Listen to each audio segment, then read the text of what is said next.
Hey guys, welcome back for another video. All right, so today we are going to be installing the EyeRide, and I got some ideas to get you some cool video footage. But first, I have to address this button situation. And I want to be clear from the start, my contact at the company has been great.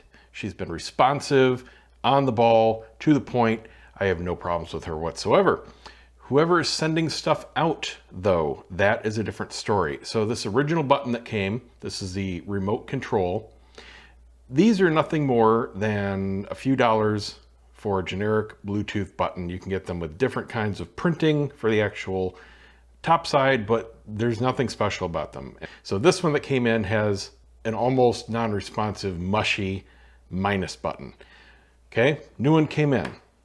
This is what it looked like when it came in. Obviously used, probably something somebody else returned, and in worse condition and slightly different than the original. Here is the one that came in today. So I'm going to do them a favor and show them what the problem is and why they're having this issue. First of all, you just slide the cover off. Just if you put it back on, make sure that you align the correct plus to plus and that kind of thing. Just slips on. It's just for waterproofing because this is not waterproof. There's an air gap for venting. All right, so first of all, the difference, we have a gel-like clear adhesive material on this. It's like a sorbethane. It looks black here, but it's actually clear. You can see right through it. I've never seen that before. It's interesting. It's not your typical very high bond 3M tape. I've just never come across that. Now the one that came in today, this is what's on it. Smaller, same type of material, but obviously different sizes. So different revision, different factory, different supplier, no idea, but there is a difference.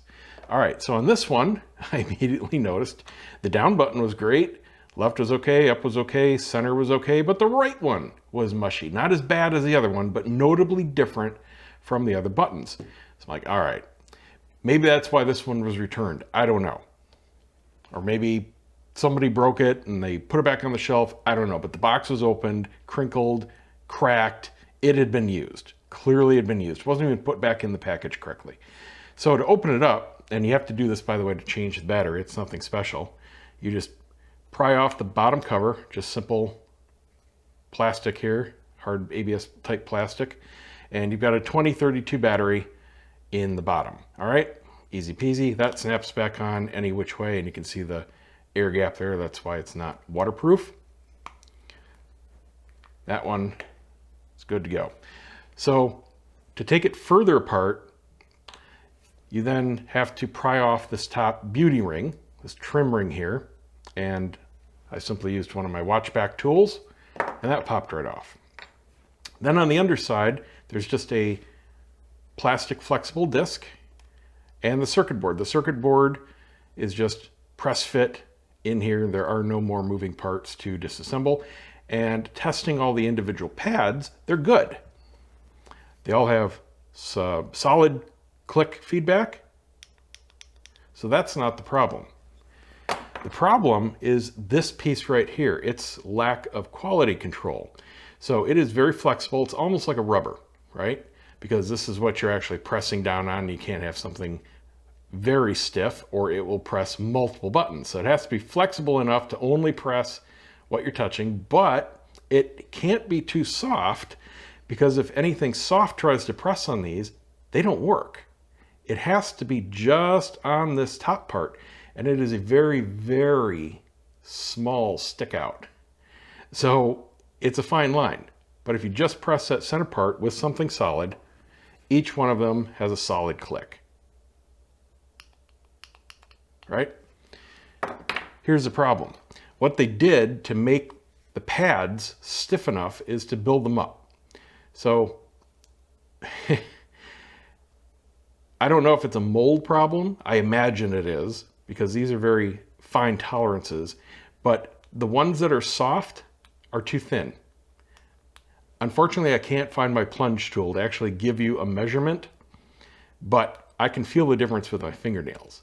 The ones that are working are taller and they're thicker and they bend less. You get to the one that doesn't work, it's too flexible. So what you're ending up with is the little clicker not being able to click. And this right one is the problem on here. And you can also move it to a different pad and it follows wherever this goes. So that's the problem with these. Now, the problem I have with the company is they shouldn't be using this level of quality junk for this type of super premium product that they're charging several $100s for. For literally, in bulk, they're probably paying about $1 for these. And quality control for this part, I mean, this is probably less than a cent to manufacture in bulk. And, you know, the problem is in the manufacturing for sure.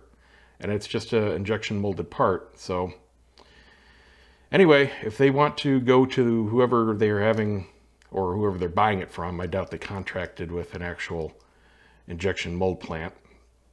They can go back to them and show them that that is indeed the problem and they need to check their tolerances. So anyway, I'm going to stick with the one that works better of the two, and that's the original one that came. So I'll slip this back on and we'll go from there. So just one more quick thing I have to mention here before we go out on the road.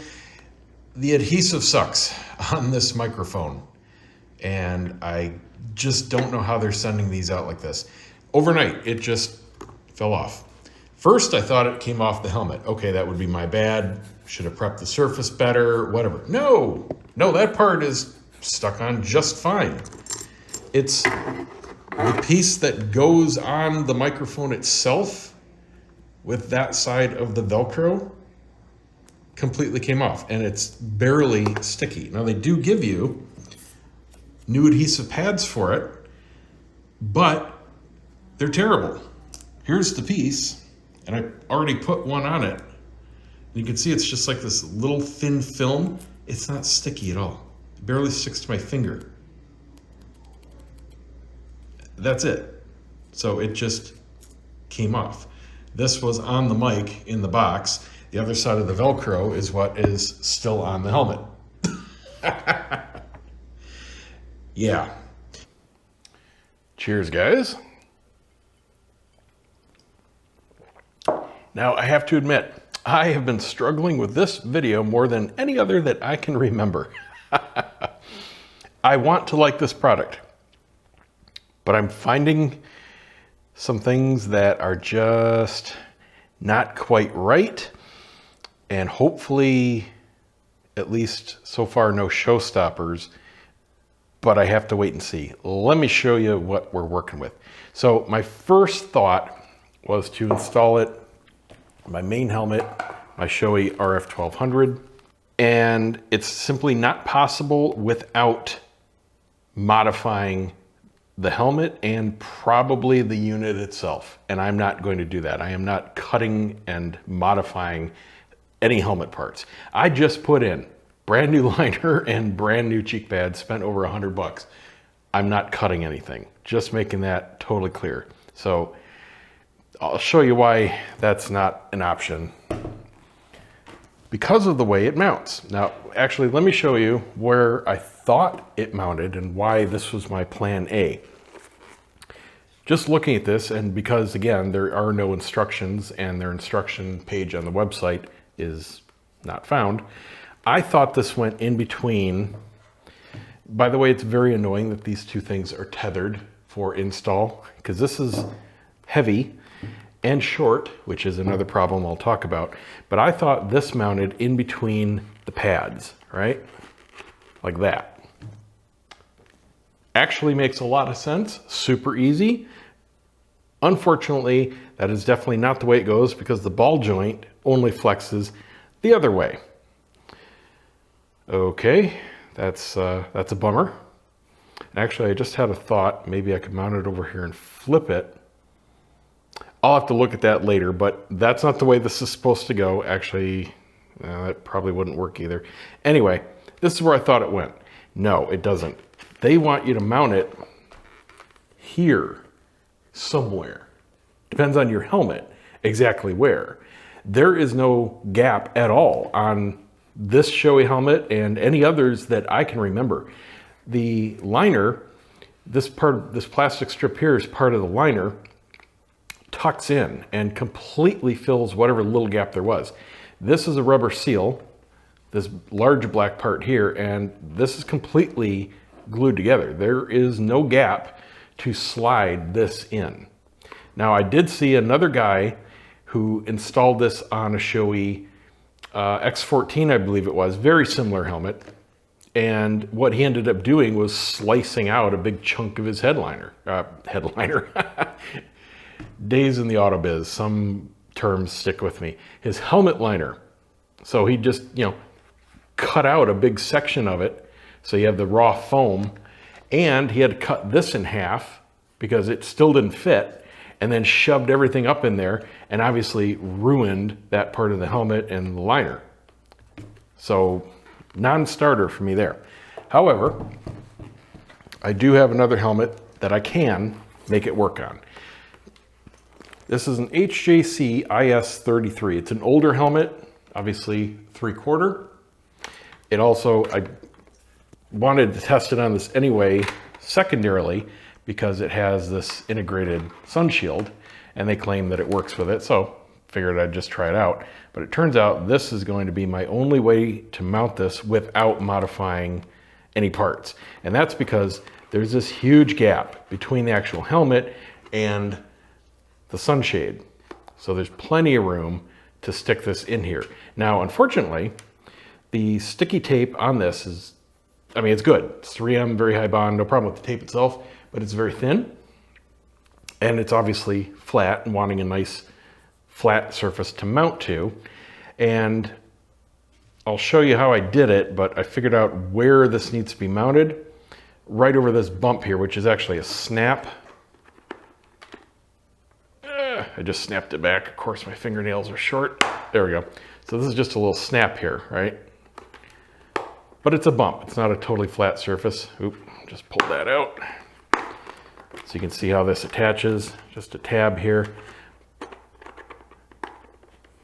This is what the Shoei looks like underneath too. There's no gap. You just got your raw foam.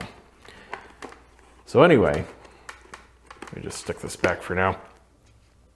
What I can do is build up on either side of it here with my own tape so that I have at least a nice bit of purchase area to stick this on.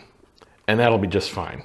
And actually centering this with the center of this turned out to be the right spot. And I just need to make sure that this is completely flush against the foam in here. I don't want this sticking out, otherwise it'll hit the sunshade. So that's what's important. Make sure this isn't rocking or anything like that. Now, to figure out where you want to mount this, you really need two people to do it easily. You need to put the helmet on and then have somebody else put this in place and hold it there while you adjust the little prism and figure out what's a good spot. There is some movement in this. It does slide a little bit. So once you stick it down, it's not locked in place. You do have about an inch of movement either way. So stick this in the center and either have somebody do it for you or just do what I did, put the helmet on, and I could only do this because it's the 3/4. Stick your hand in there and hold this in place while you carefully take the helmet off. And then see where it is. So obviously with a chin bar, it's very difficult, so definitely use a mirror or another person, but that's where I need it mounted. So, okay, that's one problem solved. Not a huge deal. Now, interestingly, I had a guy comment on the unboxing video for this, and he said, only on the right eye? Not for me. And I thought, hey, totally fair comment. A lot of people don't have full use or equal use of both eyes. Especially if you're left eye dominant, it can really screw you up trying to see things clearly and easily and instantly through your right eye. I happen to be left eye dominant, but I can shift pretty easily. I held this up to my face and turned it on just to see what the prism and the display looks like. Really good, by the way. And it's fine, it doesn't really bother me, but it's not like the heads-up display in my car, because I'm using both eyes in the car and it's right in front of me. I don't have to divert my eyes at all. But this, I do have to look up. It's in the corner of your eye when you're viewing it, so maybe I'll get used to it when I actually go to use it. But right now when I power it up, it's just the text Eyelights. And to actually read it, I have to look at it because it's, you know, it's in my field of vision, but it's not both eyes. So don't think this is like a car heads-up display. It's not. Anyway, mounting solved as far as that's concerned. The other issue that has to mean whoever designed this isn't really a serious motorcycle person. It only works on the right side of your helmet. Now you might think, if you're not a motorcyclist, why does that matter? And yes, I do have non-motorcyclists viewing this channel. Because your right hand is controlling your front brake and throttle. You don't take your right hand off of your bars. If you do, you have to pull in the clutch and coast down the road as you're slowly decelerating a little bit, and you have no control over the brake for that moment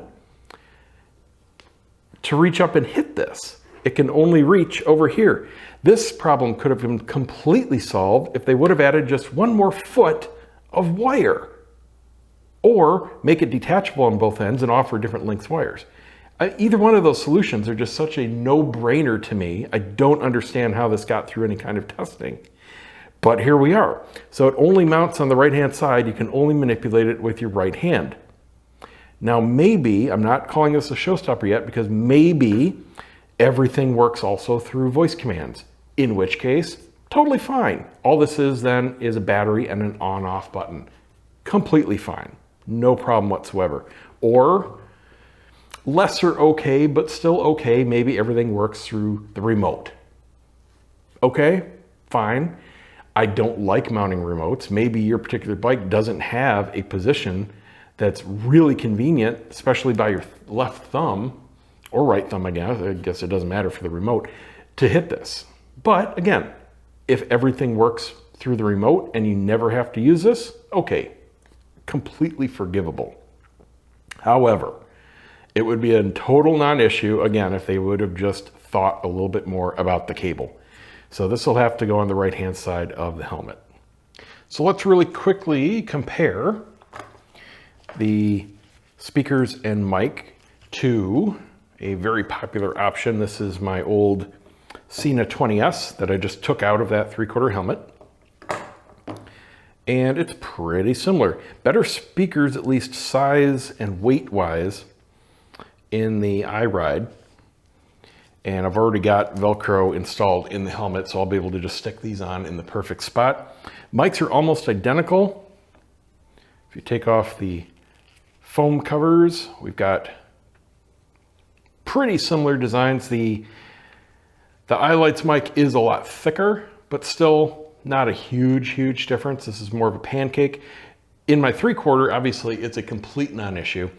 In my full helmet, thinner is better. This would actually touch my lips because I have so little space. I have to use even a thinner mic than this in my full face helmet, but comparing boom mic to boom mic, non-issue. There's about 1.5 inches difference in length. So a little bit more flexibility as far as mounting positions for the Sena. The actual arms feel the same and very similar Velcro mounting positions there.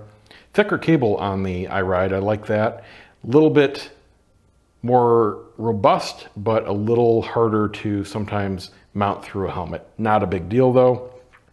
Same as the speakers on the Sena. So nothing unusual whatsoever. I would prefer, like the Sena, to have a connection here so that you can change out for different mics. I don't like using boom mics when I can use a surface mount. So I would never use this in a full face helmet, for example, because there's zero need. If you have the space you just use a normal, better sounding flat mic. But you know, whatever. It would be a simple change, probably a cost issue, maybe the next gen. We'll have to see. The one concern I do have is the water tightness. Now they do have a down indicator for mounting the control base on the side of the helmet, and this plugs in right down here underneath the charge port. So this is facing down, this is facing rearward, mounted on the right-hand side of your helmet. Again, another reason why I just thought of it wouldn't work on the left-hand side, because rain would definitely drive into both of these ports, especially since there's no rubber cover, another big missing item. You get rubber covers on virtually anything else that you mount to a helmet. And that's been standard for years, but you get absolutely nothing on here. Also, make sure you plug this in all the way. It has a quite firm last stop for that TRRS plug.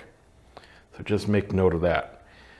But that's not the best design. It just seems like it's a prototype compared to other mature products on the market, at least. There we go. Nice and flush mounted there. Had to use 2 layers of my tape to bring that level. Nice and secure. Now I'm just going to run this cable under whatever padding I need to and find a good level spot on the side of the helmet to stick this. It's going to be easier mounting this first and then routing the wire through and tucking the excess under wherever it needs to go. Now it needs to be said that finding a really nice and flat section of a helmet in the right position can be tough. A lot of helmets have compound curves everywhere. That's why Cena's use a bracket system. Where did I put that? Anyway, it goes in and it clamps with a couple screws. So it tucks in underneath between the liners and the actual shell. No big deal, no need for tape. Luckily, this one has just enough of a section right here where it's flat, so I don't have any rock. But that's going to vary helmet to helmet, as it should. There are some flexible mounts. I've seen them advertised for camera mounts. That would be a great option for them to use, some kind of flexible mount, and especially putting this on a bracket. Here's the other huge disadvantage. When you need to charge this, guess what? You got to bring your whole freaking helmet wherever your charger is. So that could be very inconvenient depending on where you charge your stuff. It's definitely for me. I have a nice big charging station for obviously a lot of electronics, but now I gotta, if I keep it, bring the helmet in and stick it somewhere and run a cable to it.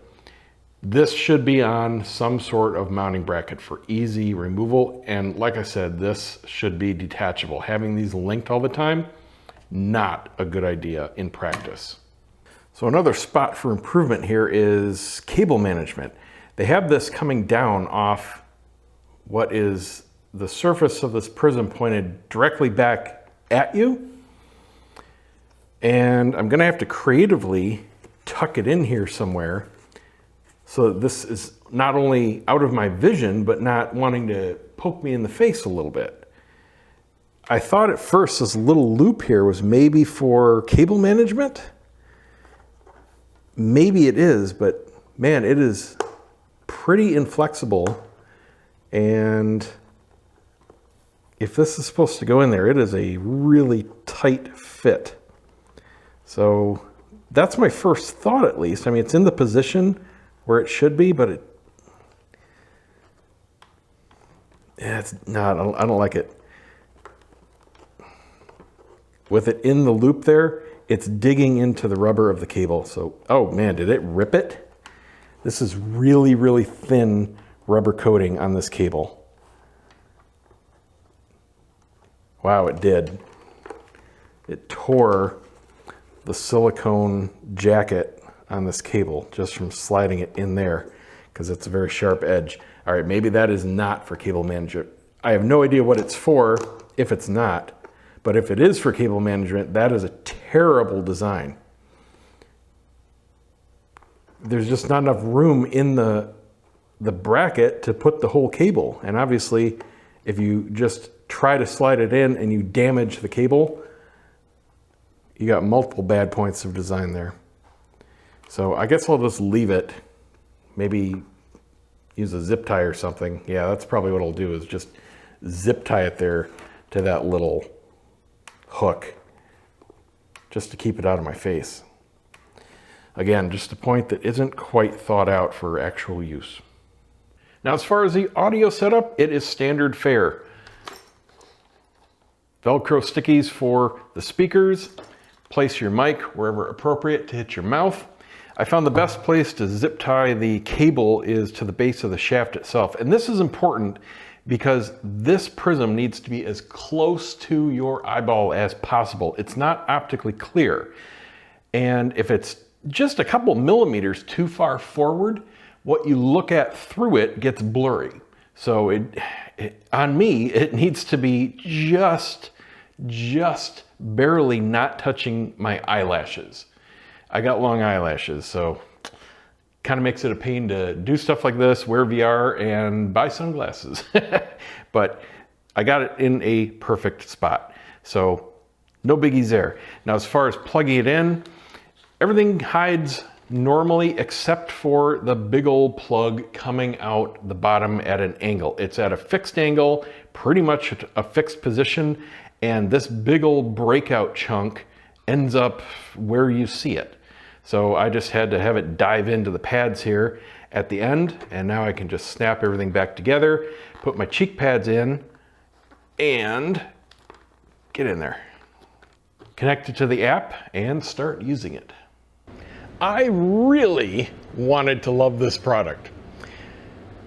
Unfortunately, I don't. It's just not ready for production. I'm going to take you through everything I found. Hopefully, the company can work through all this, come out with a new version, fix all the software bugs, and get something actually ready. Because man, I would love to actually use something like this if it worked like you would expect it to. Bad news is I could not, after several attempts, get a stable camera mount on road looking through the prism to show you what it looks like on the road. The good news is it doesn't matter because I can show you everything here static. The actual display is the standard CarPlay that you see on any CarPlay device, including your car or your truck. I thought there would at least be something unique in it. Maybe a specialized navigation app, give you nice, simple turn-by-turn graphics or something like that to take advantage of the fact that you've got a one-of-a-kind device sitting in front of your eye. But no, it's just a displayed monitor like anything else. So exactly what it looks like depends on exactly what apps you're throwing up on it. There's nothing special about that. So I will be able to show you here in a second. I've got my GoPro, my regular camera, my iPhone, and I'm going to use everything in conjunction to show you not only what it looks like, but all the flaws that I found, because some of that does require multiple devices. First of all, starting off, it's comfortable. As long as you get it in the very specific location and it's mounted securely in your helmet and your helmet fits your head and your head isn't moving around, that's very important. If you're a newbie rider and you've made the common mistake of buying a helmet that's too large for you, or maybe you bought the right shell but you're not using the right size cheek pads, most good helmets have multiple size cheek pads that you can install to give yourself that snug fit. If you got any kind of movement like that in your helmet, forget about it, because that image is going to be shifting all the way around and it's going to actually be going out of frame. So it's very critical you have a proper fitted helmet just to start anything. All right, for the rest of this, I'm going inside where I can set everything up on the table, get my GoPro in place, show you the phone, the app interface, and all that, all at the same time. So what I'm going to do here is set this up. I've got my action cam in here. I got to prop it up precisely to line up with the prism, and then I'll be able to show you exactly what I see through it when it's on. But let's first start with the very first thing you do, pairing it to your phone. Most of these instructions are about how to charge it and how to pair it. There's a very specific pairing sequence you need to go through with your phone. and it didn't work exactly like they say. Even after following the instructions, it still didn't auto connect like a normal CarPlay does. Usually, if you have a connection between your phone and CarPlay or Android Auto, just turning things on, if they're in range, they should auto connect. But it just wasn't doing that. It wasn't responding, some things weren't working. It wasn't until I turned everything off, powered everything back on, and then connected things in order a couple times before it seemed to sync. After that, it was just fine. So now you don't have to do anything with your phone. You just turn it on, and in about 20 seconds, it's on, powered, and connected, and you see your CarPlay display like you should. That's kind of where the fun ends. Now, technically, you don't need to do anything with your phone to use this. You can just turn it on and you see your CarPlay system in there. Now, the good news is my fears about needing to use your right hand and use the unit here for control or anything while you're riding were completely unfounded. You don't need to do that. However, that's because you can't do that. There are no controls on this. This is just a big power button. That's it. All the control is through the remote. Where'd the other one go? I got two of them here. Right here, through the remote control. And surprisingly, a dedicated app. And that's also where the good news ends. The buttons on the remote do work. As I showed you, I got signal and it does function fine as a remote control. However, there are software bugs that make this unusable. So what you're seeing through here is what I see through my right eye when I have the unit on. Now you can position the physical prism a little bit more towards the center, and that's actually how I prefer to use it. So it's in the middle of my vision, but it's only registering through my right eye. It just makes it a little bit easier because you don't have to actually look with your eye to the right to see it if the image is centered. You just end up looking up a little bit because it is up in your field of vision when you're actually riding, but it is very precise. Now, this isn't a bug or anything, but it is a drawback of this type of device. You can see that it's darker compared to the background here. Whatever is passing through the prism, because it's split, the image is darker, and it's definitely noticeable. It's not a big deal in bright sunlight, but as it gets darker out, you definitely notice this black spot. And if you notice all around the edges of it, because it's almost a third of an inch thick of glass or plexi or something, the edges are blurred. And that definitely obstructs your vision in those spots. What I end up having to do is turn my head a little bit when I'm riding if I want to see what's in front of this area. And it is a big area because it's covering your whole eye. I end up having to just slightly rotate my head and looking with my left eye to see what's in front of that position too often. So you can see the CarPlay interface there. And what you're seeing is just turning the unit on. It's at default full brightness. This is as bright as it gets. And I'm going to run through all the settings here. However, in order to do that, you have to use your phone and bring up the dedicated app. Now they called it Captain Rider. It's got like a little Captain of America shield. Let's see if you can see it here. So I'll launch the app, and as soon as it connects, it goes down to whatever programmed brightness you had for day or night, depending on what it's set on. And you can also have it set to automatically switch at sunrise and sunset. It's dependent on your GPS settings. It is not detecting brightness, so it doesn't do anything for dark tunnels or anything like that for auto dimming. It's strictly based on time. But you can set the brightness independently for the day and nighttime brightness levels. So that's very cool that you can dial it in exactly as you need it. But you have to have this app open not only to activate all the features of the device, you have to have it open to even use the device. Because you can't navigate without this app open, because the remote control is completely bugged. Let me show you. As soon as you open the app, well here, I'll screen record on the phone here too. All right, so I'll switch it back and forth here so you can easily see, but as soon as you open the app, you're taken to a representation of the remote control, up, down, left, right, and OK. Now, on the remote control itself, the middle button works fine. I can play and pause music, I can answer a call, and I can hold it down and get Siri. But on the main CarPlay navigation screen, the navigation buttons don't do anything. In order to do that, you have to use the app. It makes no sense. But when you're inside some apps, the remote navigation buttons do work.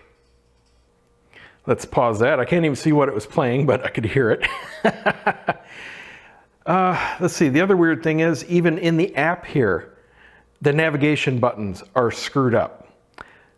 Up and right seem to do the same thing, left and down seem to do the same thing, but when you're in the actual menus, it's reversed. Just a stupid bug. I have no idea how anyone lets this stuff go out like this. Without the app running on your phone and you having this phone mounted to your bike so that you can use it like this and have it open, you cannot navigate your CarPlay using this device or the remote. You tell me how that makes any sense. So going into some other settings here. So going into the other settings here on the app, first thing you see is your Bluetooth connections to the device itself and to the optional remote.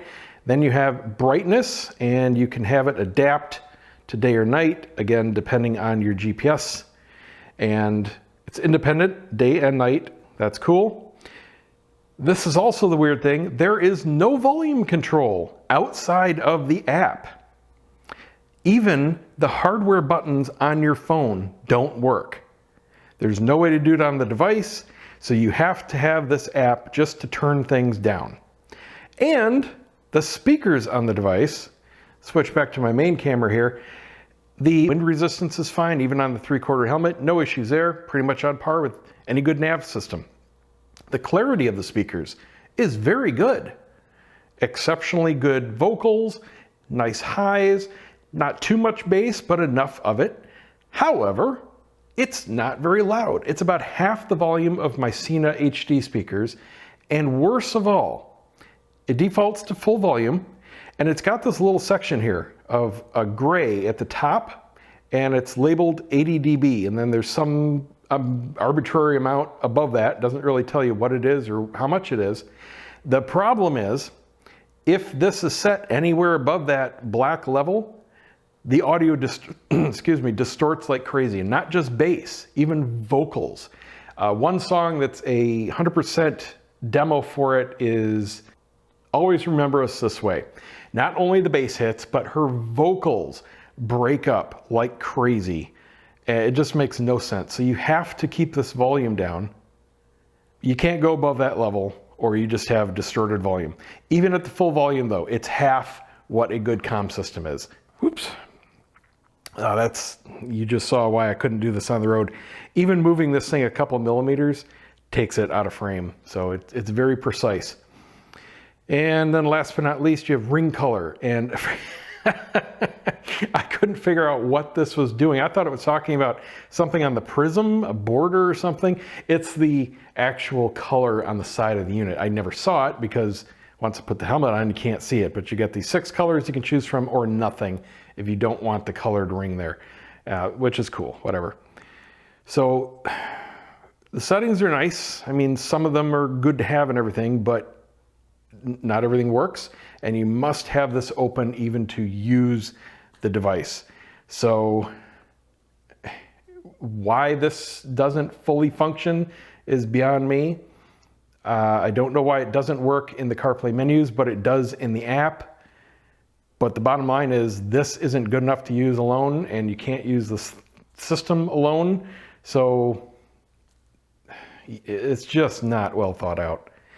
So anyway, I hope this helps. I appreciate the company giving me the chance to review it. And like I said, if they come out with a new version, everything fixed, a lot slicker, a lot more integrated, I would be happy to try it out again. But as it stands, I doubt anyone's actually using this on the road. It just doesn't make too much sense to me. That's it. Hope it helps. See you next time. A lot more stuff coming right up.